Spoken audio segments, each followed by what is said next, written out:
Bendito Deus, Pai querido, Senhor da glória, estamos em Tua presença, Senhor, agradecidos pela vida, pela salvação.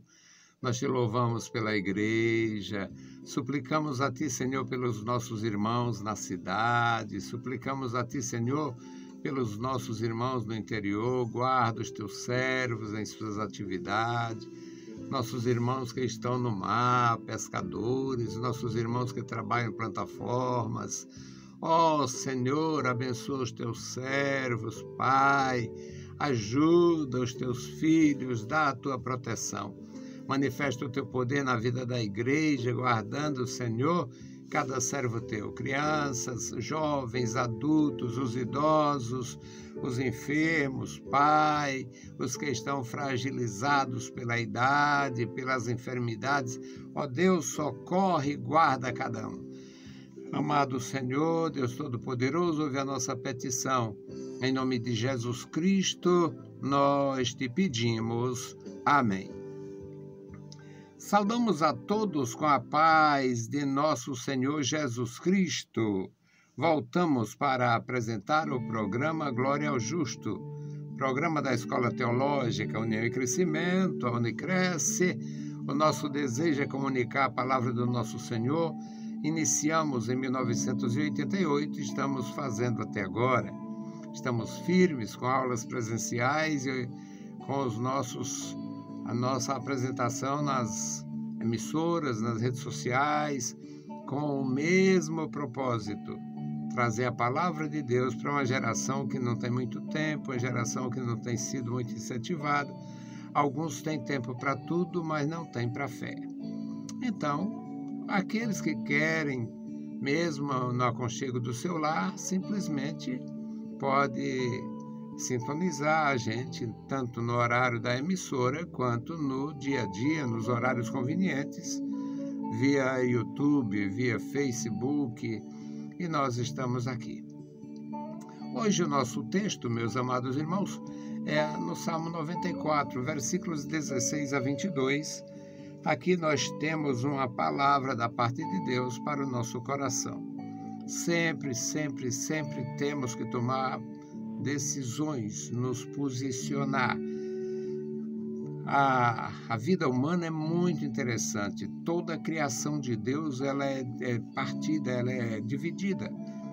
Toda a criação de Deus. A divisão não começou aqui. A divisão não começou nem na terra. O nosso Deus, na sua infinita grandeza, compaixão, bondade, santidade, a divisão começou no exército celeste. Não temos muito detalhe nas Escrituras, mas Deus não criou o diabo. O diabo é uma transformação. Ele se transformou de um anjo de Deus no Satanás. E o resultado é que, a partir da rebelião de Satanás e seus anjos, tudo ficou tendo uma parte positiva e outra negativa. E a sociedade humana, mesmo Deus tendo criado o homem perfeito e são, o homem pecou, se afastou e continua mesmo sistema ou mesma condição do que aconteceu no mundo angelical, no reino angelical. Temos que tomar posições. Salmo 94. Vamos aprender juntos e eu perguntaria, qual é a sua posição? Olha aqui, Salmo 94, versículos 16 a 22. Quem será por mim contra os malfeitores? Quem se porá por mim contra os que praticam a iniquidade? Se o Senhor não tivera ido em meu auxílio, a minha alma quase que teria ficado no silêncio. Quando eu disse, o meu pé vacila, a tua benignidade, Senhor, me susteve. Na multidão dos meus pensamentos dentro de mim, as tuas consolações recriaram a minha alma. Porventura, o trono da iniquidade te acompanha, o qual foge ao mal por uma lei. Eles se ajuntam contra a alma do justo e condenam o sangue inocente. Mas o Senhor é a minha defesa e o meu Deus é a rocha do meu refúgio. Louvado seja para sempre o nosso Senhor. Querido Deus, Pai Santo que estás nos céus, nós lemos a Tua palavra. Pedimos, ó Deus, a Tua direção, a Tua graça, a Tua unção. Unge a nossa mente, a nossa vida, Senhor, para falar do Teu amor, para proclamar o Teu louvor, para fazer, Senhor, ressoar a autoridade da Tua palavra. Amado Senhor, Deus Todo-Poderoso, guarda as nossas vidas. No bendito nome de Jesus Cristo, nós te pedimos. Amém. Louvado seja para sempre o nosso Deus. Meus amados, eu descrevi a condição do passado remotíssimo que está totalmente fora da cogitação do nosso conhecimento. Não tem gnose, não tem conhecimento, não tem revelação, porque Deus não quis fazer. Deus não quis fazer e não tem. Não tem porque Deus não fez e Deus não fazendo, outro não fará. E se fizer, não é verdadeiro. Então, nós somos instruídos através da palavra de Deus que é necessário um posicionamento. Quem será por mim contra os malfeitores? Aí eu pergunto, quem faz esta pergunta? Esta pergunta seria uma pergunta messiânica? Seria o Messias, no seu sofrimento, na sua experiência mortal na humanidade? Seria uma pergunta do Messias? Não sei te responder. Não saberia te responder. Mas, com base no que temos na revelação de Isaías, no capítulo 6, esta pergunta poderia ser feita pela divindade na sua perfeição. Na visão do profeta Isaías, ele escuta uma pergunta: quem enviarei? Aí, primeira pessoa. Quem enviarei? Quem eu envio? Quem eu enviarei? Quem enviarei? E quem há de ir por nós?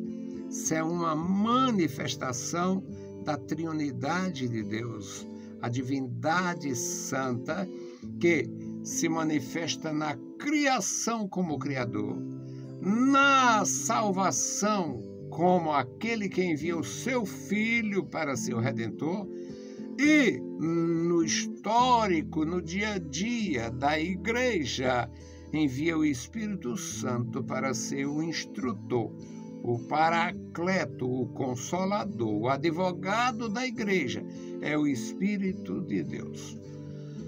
Então, eu não sei responder. Quem será por mim contra os malfeitores? Quem faria essa pergunta? Porque a divindade não se divide. Dependendo da função da divindade, esta pergunta poderia ser feita igual foi feito no Isaías. Quem enviarei? Eu. Quem há de ir por nós? Todos. Então, a palavra. Mas a minha finalidade não é criar problemas, e sim ajudar na solução. Precisamos tomar posição. Quem será por mim contra os malfeitores? Eu sou contra os malfeitores, principalmente os que ofendem o reino de Deus, a palavra de Deus, o ofício de Deus. Ontem eu estava estudando, lendo a palavra, pesquisando na minha biblioteca, que não é essas coisas todas, mas tem uma certa vastidão. Eu tenho coisas perdidas na biblioteca, não tenho mais 1000 livros, não. Mas tem muitas bíblias, muitas versões, em muitas línguas, e eu procurando um texto, uma coisa, fui encontrar numa Bíblia, numa herança que eu recebi de muitos anos atrás. Porque as as modernas edições estão sendo desfiguradas, mutiladas em nome da facilitação. Eles estão descaracterizando a Bíblia Sagrada, a Palavra de Deus. E eu sou contra isto. Para mim é uma malfeitoria, é uma ação de malfeitor. Faz uma tradução, fica linda, mas descartou parte da revelação. É um desastre. Quem será por mim contra os malfeitores? Quem se porá por mim contra os que praticam o mal? Os que praticam a iniquidade? Se o Senhor não tivera ido em meu auxílio, a minha alma quase, eu andei perto de perecer. Quase me acabei, quase morri, quase. Aqui, versículo 18. Quase a minha alma, aliás, é o versículo 17.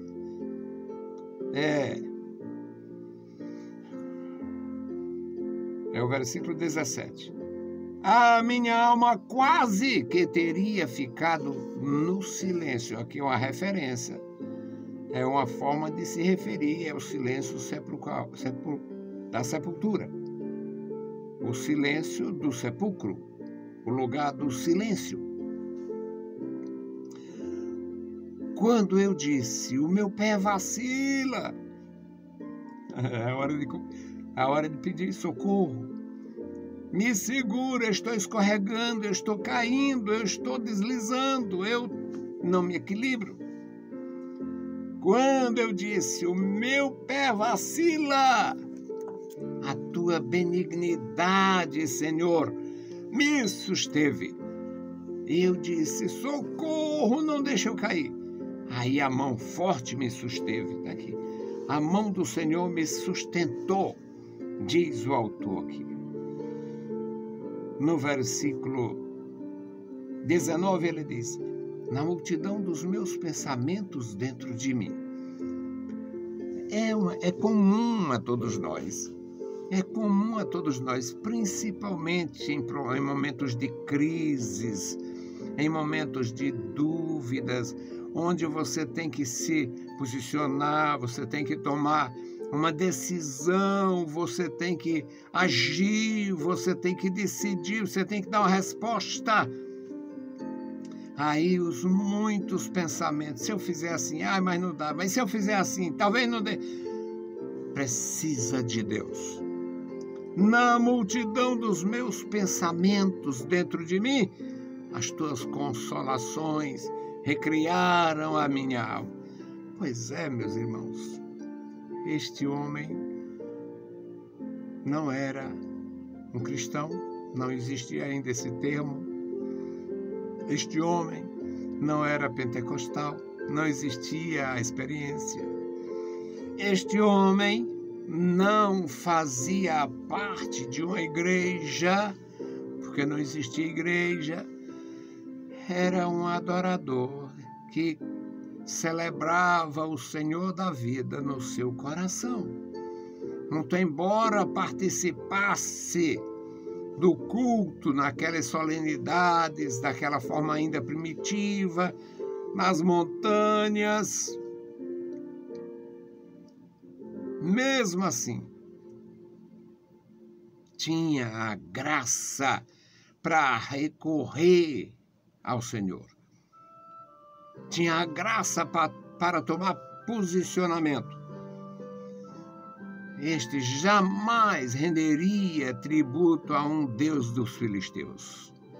Jamais renderia tributo a um deus dos babilônios. Jamais renderia tributo a um deus dos egípcios. Jamais cultuaria os deuses gregos. Jamais. Já tinha tomado a posição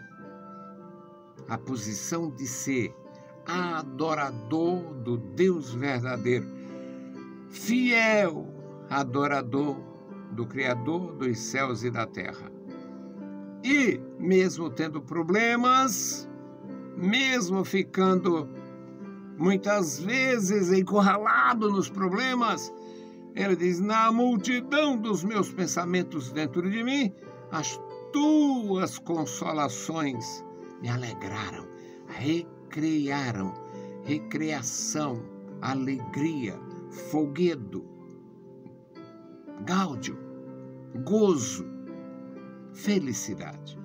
Quem ama o Senhor, quem serve ao Senhor, desfruta tudo isto na presença do Senhor. São promessas. As tuas consolações recrearam a minha alma. No versículo 20, uma pergunta que: porventura o trono da iniquidade te acompanha? Não. O Deus Santo, justo e verdadeiro não tem compromisso com o iníquo. O trono da iniquidade, o poder temporal, o poder dos homens, o poder que muitas vezes destrói. Porventura o trono da iniquidade te acompanha? Não. O trono da iniquidade foge ao mal por uma lei. Foja. Profeta Isaías. Muito depois do salmista, quase 300 anos depois do salmista, Isaías, pelo Espírito Santo, o mesmo Espírito de Isaías, daquele que proclama, que promulga leis injustas. Lei injusta é uma maldição. Nós estamos num processo cruel, triste, por causa de leis injustas. E não era para ser diferente. Quando se elege pessoas indignas, quando se escolhe pessoas ímpias, quando se tem um Congresso comprometido com o mal, quando se tem lideranças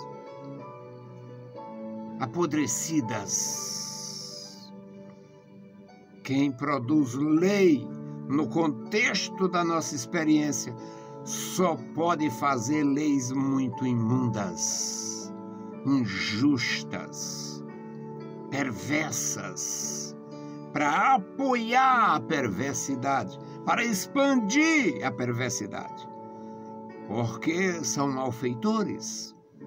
E quem será por mim contra os malfeitores? Precisamos de posicionamentos. Precisa ferir, não precisa agradar e nem desagradar. Basta discernir. Não se acompanhar de malfeitores. Não se acompanhar de corruptores. Não participar de perversidade. Porventura o trono da iniquidade te acompanha? Porventura o trono da iniquidade vencerá? Porque tem uma lei corrupta, uma lei forjada com maus intentos. No versículo 21, o salmista diz: eles se ajuntam contra a alma do justo. Está falando de nós. Parece que está falando da nossa geração, parece que está falando de nossas experiências no Oriente, no Ocidente, em todo lugar. Parece que está falando da humanidade agora, hoje, nesse instante. Porque o homem foi sempre isto. O homem foi sempre isto. Sempre, sempre, sempre. Todos os grandes reinos praticaram grandes injustiças. Escravidão, guerra suja, prisões injustas, domínio pelo medo. Imagina, na Babilônia, a cova dos leões. Entre os medos, banimentos. Entre os egípcios, afogamento e açoites e morte. Entre os gregos, prisões nas ilhas desabitadas.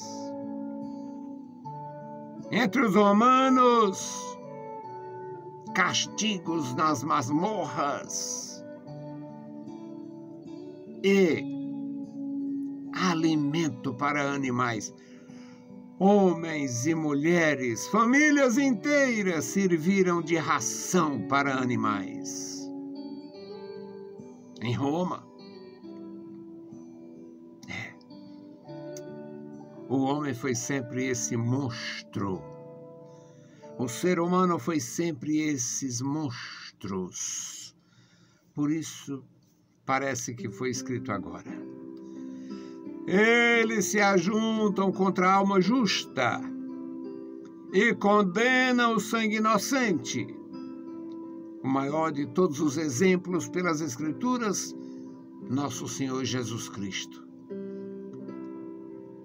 Claro que tinha que se cumprir, mas o pior é que ainda foi tratado com o maior dos desdém. Jesus não foi executado como um preso comum. Jesus foi crucificado entre dois ladrões para, de alguma forma, era uma tentativa de macular o Senhor. O homem foi sempre esse monstro. O ser humano foi sempre esse monstro, condenando o sangue inocente. Mas o salmista glorifica a Deus no último versículo, que ele diz: mas o Senhor é a minha defesa. Muitos homens não tinham e não têm como se defender. Os próprios governos corruptos criaram a defensoria pública, ou seja, existe um conjunto de homens, um grupo de pessoas, homens e mulheres, que fazem ou pensam ou tensionam ou faz de conta que defendem os que não têm dinheiro para contratar defensores. Mas o salmista desconhecia isto. Isso é remendo do Ocidente. O salmista desconhecia, mas dá o seu testemunho aqui. O Senhor é quem me defende. O Senhor é o meu refúgio. Como a rocha é refúgio contra a tempestade, como a rocha é refúgio contra os grandes alagamentos, como a rocha é refúgio contra a calamidade, o Senhor é o meu refúgio. E, por isso, eu amo o Senhor, sirvo o Senhor, proclamo o nome do Senhor. E a pergunta: quem será por mim contra os malfeitores? Precisa de posicionamento. Se posicione. Este aqui estava posicionado. Daniel estava posicionado. Neemias estava posicionado. Moisés preferiu sofrer com o povo de Deus por um pouco de tempo do que ter o gozo do Egito. Decida. Temos oportunidade para decidir. Temos a necessidade de nos posicionar Deus espera uma atitude. Louvado seja, bendito o nome do Senhor. Vamos orar.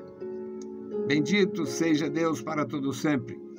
A nossa oração hoje, vamos colocar o irmão Cleito Lourenço, a sua família, Dona Eusanira, a Rosa, o Alexandre, o Benjamin e os demais. Eu não conheço pelo nome os filhos dos nossos irmãos. Não participaram da igreja durante o período que eu estava lá e eu, displicente, não sei o nome deles. Mas vamos orar pela família, o nosso Deus conhece todos e muito bem. Bendito Deus, Pai querido, Pai santo que está nos mais altos céus, nós te louvamos. Obrigado pela vida, pela salvação, pela tua bondade, pelo teu amor. Toma em tuas santas mãos, Pai, as nossas vidas. Guarda os meus irmãos. Guarda, Senhor, os teus servos, na cidade, no campo. Guarda, meu Senhor, as famílias, os casais, as novas famílias recém-formadas, as famílias mais antigas, com filhos criados, os teus servos, os casais idosos que já estão só, abençoa. Guarda a juventude da tua igreja, guarda as criancinhas da tua igreja, os teus ministros, os idosos, todos os teus servos. Bondoso Senhor, opera poderosamente na vida dos meus irmãos, o irmão Cleito e o seu lar. Guarda, Senhor, cada um, dando a graça, a saúde, o vigor e o compromisso para andar contigo. Em nome de Jesus te pedimos e te agradecemos. Amém. Meus queridos irmãos, a paz do Senhor. Se o Senhor permitir, a gente volta. Deus vos abençoe. Leiam a Bíblia Sagrada e a graça de nosso Salvador repouse sobre vós. Amém.